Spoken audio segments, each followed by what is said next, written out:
सुप्रभात विद्यार्थी मित्रांनो, Guru Gobind Singh public school and junior कॉलेजच्या ऑनलाईन क्लासेसमध्ये तुम्हा सर्वांचे स्वागत। विद्यार्थी मित्रांनो, आपली 18 जानेवारीपासून दुसरी घटक चाचणी सुरू होणार आहे।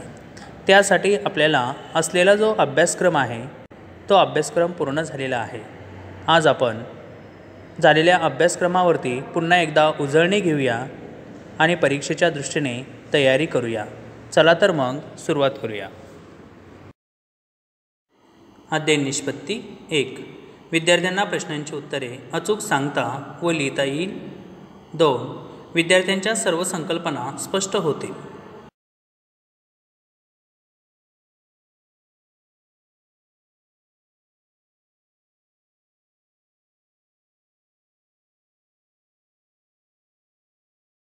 चला आता आपण लेख या कवितेच्या खाली असलेल्या प्रश्नांची उत्तरे समजून घेऊया। प्रश्न पहिला, खालील प्रश्नांची 1-2 वाक्यात उत्तरे लिहा। त्यात पहिला, लेक घरी नसताना कवयित्रीची अवस्था कशी होते?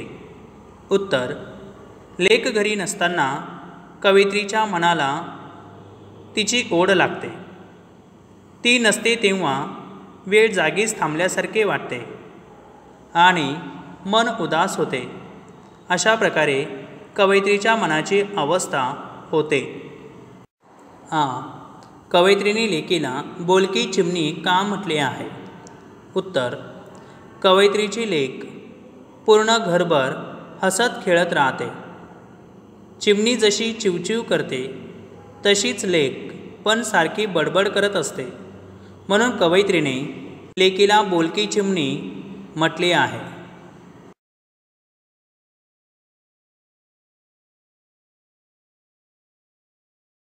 आता आपण पुढचा प्रश्न बघूया।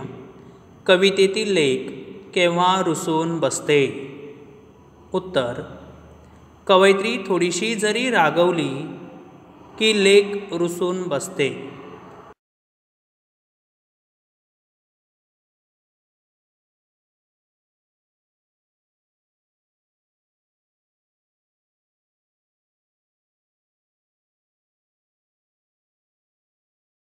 आता आपण पुढचा प्रश्न बघूया। प्रश्न दुसरा, खालील आकृत्या पूर्ण करा। कवयित्रीला जाणवलेली लेकीची विविध रूपे। या प्रश्नाचं उत्तर आहे 1, हिरवे गोंधन, 2, बोलकी चिमणी, 3, हाडाचे चंदन, 4, झाडाची पालवी, 5, तांबडे कुंदन, 6, पाकळी इत्यादी कवयित्रीला जाणवलेली लेकीची रूपे आहेत। प्रश्न दुसरा, खालील आकृत्या पूर्ण करा। प्रश्न आहे, लेक घरात असल्याचे कवयित्रीला जाणवणारे फायदे। उत्तर, 1, सगळी काळजी मिटते। 2, कशाचीही पर्वा वाटत नाही।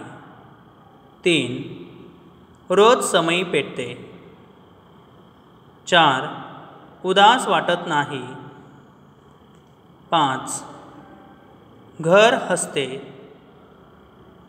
6, सकाळची आशा वाटते। प्रश्न तिसरा, तुमची लाडकी ताई घरात नसली तर तुम्हाला काय वाटते ते थोडक्यात सांगा। उत्तर, माझी ताई माझा खूप लाड करते। ती घरात नसली की मला अजिबात करमत नाही। मला तिची आठवण येते आणि खूप रडायला येते। ती घरात नसली की जेवण देखील जात नाही। माझा अभ्यास पण अपूर्ण राहतो। माझी ताई मला कधीच सोडून जाऊ नये असे वाटते। अशा प्रकारे ताई घरात नसली की मला वाटते। चला आता आपण आणखी काही प्रश्नांचा सराव करूया। 1, लेक घरात असल्यावर रोज काय पेटते? उत्तर, लेक घरात असेल तर रोज समयी पेटते। 2, कवितेत आलेल्या सुगंधी झाडाचे नाव लिहा. उत्तर, कवितेत असलेल्या सुगंधी झाडाचे नाव चंदन आहे. 3. लेकीला कोणती भाषा कळते? उत्तर, लेकीला निसर्गाची भाषा कळते. 4. कवयित्रीला कोणाची पर्वा नाही? उत्तर, कवयित्रीला जगाची पर्वा नाही. इत्यादी प्रश्न परीक्षेच्या दृष्टीने अत्यंत महत्त्वाचे आहेत. या प्रश्नांचा सराव करावा. पुढचा प्रश्न बघूया. कवितेतील शेवटी समान असणारे शब्द लिहा. उदाहरणार्थ, कुंदन, गोंदन. 1. कुंदन, चंदन. 2. मनाची, घराची. 3. मिटते, पेटते.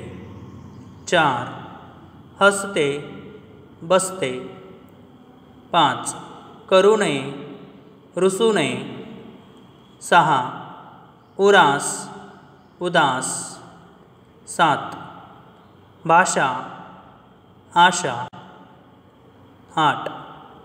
कळते, लागते.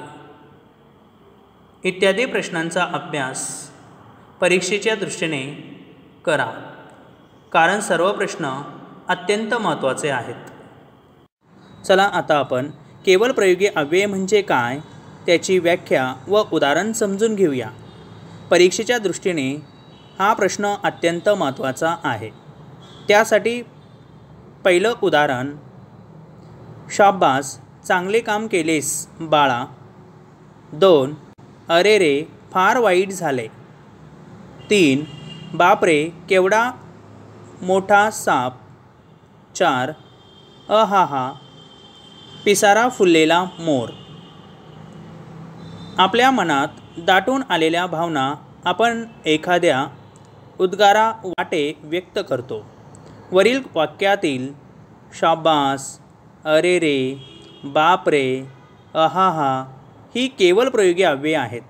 या शब्दामुळे आपल्या मनातल्या भावना प्रभावीपणे व्यक्त होतात. म्हणून या शब्दांना उद्गारवाचक शब्द असे म्हणतात. त्यासाठी आपण आणखी काही उदाहरणे समजून घेऊया. 1. अरे रे, काय दशा झाली त्याची. चूप, एक अक्षरही बोलू नकोस. शी, मला गबाळेपणा अजिबात आवडत नाही. अबब, केवढा मोठा अजगर.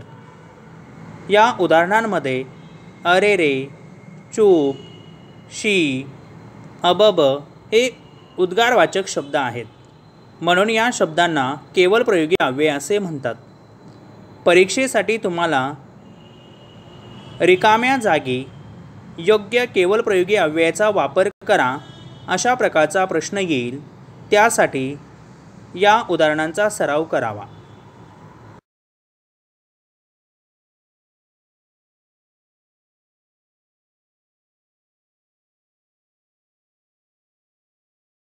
अशा प्रकारे लेख या कवितेवर आधारित आपली उजळणी संपली आहे. धन्यवाद.